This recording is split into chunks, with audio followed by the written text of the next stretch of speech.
नमस्कार। आज हम एक बहुत ही दिलचस्प पहेली को सुलझाने वाले हैं।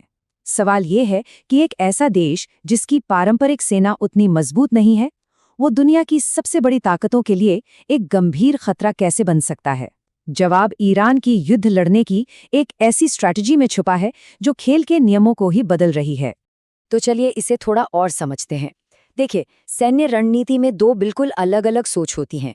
एक तरफ है वेस्टर्न मॉडल, जिसे हम उत्कृष्ट दुर्लभता कह सकते हैं, मतलब कुछ बहुत ही एडवांस्ड और बेहद महंगे हथियार। और दूसरी तरफ है ईरान का मॉडल, बुद्धिमान जनसमूह। इसका मतलब है हजारों सस्ते हथियार जिन्हें बहुत बड़ी तादाद में इस्तेमाल करके दुश्मन को थका दिया जाए। और यही वो बुनियादी फर्क है जो इस पूरी कहानी की जड़ है।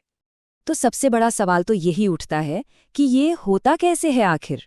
एक ऐसा देश जो सालों से अंतर्राष्ट्रीय पाबंदियां झेल रहा है, जिसके फाइटर जेट्स 40 साल पुराने हैं, वो आज की मॉडर्न मिलिट्री सुपर पावर्स के लिए इतना बड़ा सिरदर्द कैसे बन गया है? आज के इस विश्लेषण में हम इसी सवाल का जवाब ढूंढेंगे। ईरान की स्ट्रैटेजी का जो पहला हिस्सा है, वो उसकी सरहदों से बहुत दूर शुरू होता है। वो इसे फॉरवर्ड डिफेंस कहते हैं, यानी अग्रिम रक्षा। चलिए समझते हैं कि ये है क्या। तो फॉरवर्ड डिफेंस का मतलब सीधा सा है, लड़ाई को अपने घर तक आने ही मत दो, दुश्मन से उसके ही इलाके में लड़ो या किसी तीसरे देश की जमीन पर। ये सोच ईरान में 2003 के बाद और भी मजबूत हुई, जब अमेरिका ने इराक पर हमला किया।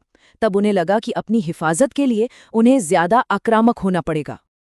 अब ये जो पूरी स्ट्रैटेजी है, ये 5 पिलर्स पर टिकी है। पहला है प्रॉक्सी गुट, जैसे यमन में हूती या लेबनान में हिजबुल्ला, जो ईरान के इशारे पर लड़ते हैं। दूसरा, सस्ते ड्रोन्स के झुंड। तीसरा, छोटी और तेज स्पीड वाली नावों से लैस नौसेना। चौथा, दुनिया भर में फैले साइबर वॉरियर्स। और पांचवा, लंबी दूरी तक मार करने वाली मिसाइलों का एक बहुत बड़ा जखीरा। ये सब मिलकर एक ऐसा खतरा बनाते हैं जिससे निपटना बेहद मुश्किल है। और हाँ, इन सब में अगर कोई चीज़ सबसे ज़रूरी है तो वो है ड्रोन्स। अमेरिका की डिफेंस इंटेलिजेंस एजेंसी यानी DIA ने 2019 में ही कह दिया था कि UAVs ईरान की सबसे तेज़ी से बढ़ने वाली ताकत हैं। ये सस्ते हैं, इन्हें बनाना आसान है, और ये ईरान को दुनिया में कहीं भी छिपकर हमला करने की ताकत देते हैं। अब जब ईरान की नेवी की बात आती है ना, तो दिमाग में बड़े बड़े जहाज़ों की इमेज मत बनाइए। असल खतरा है हजारों छोटी तेज रफ्तार वाली नावें और समंदर में बिछाई गई बारूदी सुरंगें। ये पारंपरिक नौसेना के लिए एक बुरे सपने की तरह हैं, क्योंकि इनकी तादाद इतनी ज्यादा होती है कि इन्हें एक एक करके टारगेट करना लगभग नामुमकिन हो जाता है।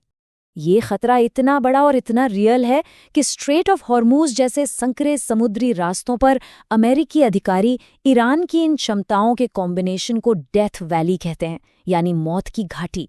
ये एक ऐसा जानलेवा जाल है जिसे ड्रोन्स, मिसाइलें और तेज नावें मिलकर बनाती हैं। और फिर आखिर में आती हैं मिसाइलें। ये आप कह सकते हैं ईरान की कमजोर एयरफोर्स का जवाब है। इनके जरिए ईरान हजारों किलोमीटर दूर तक एकदम सटीक निशाना लगा सकता है, जो उसकी फॉरवर्ड डिफेंस स्ट्रैटेजी का एक बहुत ही जरूरी हिस्सा है। ठीक है, तो यह तो हुई फॉरवर्ड डिफेंस की बात। लेकिन सोचिए, अगर ये फेल हो जाए और दुश्मन ईरान की जमीन पर पहुंच जाए, तब क्या होगा? यहीं पर ईरान की स्ट्रैटेजी की दूसरी लेयर काम आती है, जिसे कहते हैं मोज़ेक डिफेंस।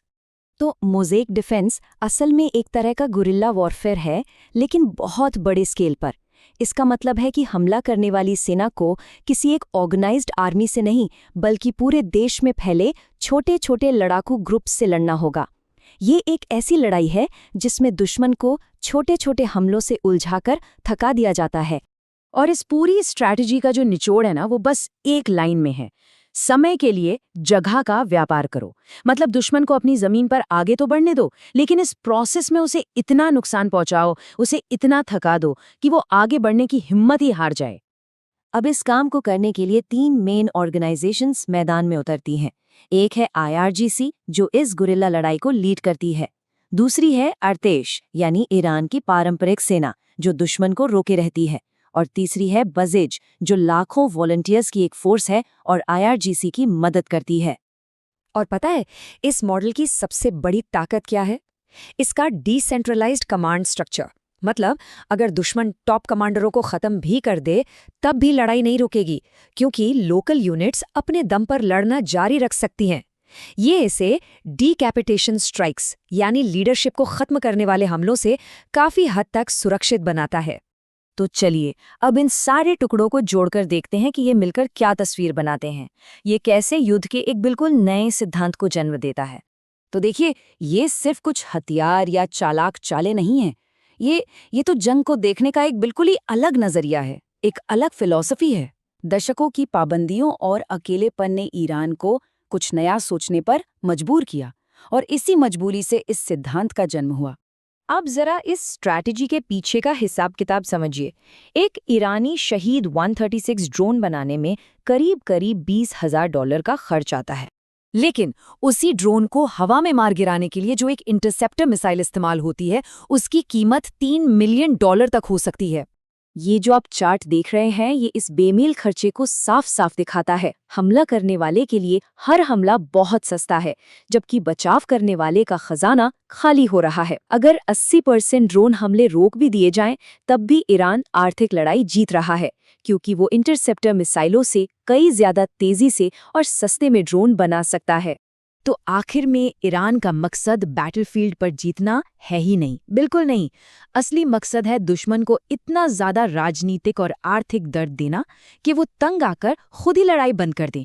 ये ताकत का खेल नहीं है, ये सब्र और बर्दाश्त का खेल है। तो सवाल ये है कि पूरी दुनिया के लिए इसके क्या मायने हैं।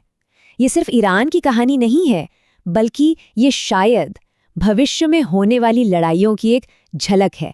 और एक बात साफ है, ये स्ट्रैटेजी कोई रातों रात नहीं बन गई। ये टाइमलाइन दिखाती है कि कैसे 1980 के दशक के टैंकर वॉर से लेकर आज तक ईरान ने इसे दशकों के तजुर्बे से धीरे धीरे डेवलप किया है। और ऐसा नहीं है कि ये सब बस यूं ही हो रहा है। पूरी दुनिया और खास तौर पर चीन जैसे देश इन लड़ाइयों को बहुत ध्यान से देख रहे हैं। वो समझ रहे हैं कि ताइवान जैसे किसी आने वाले संघर्ष में इन तकनीकों का इस्तेमाल कैसे हो सकता है। ये लड़ाइयाँ एक तरह से लाइव लैब बन गई हैं।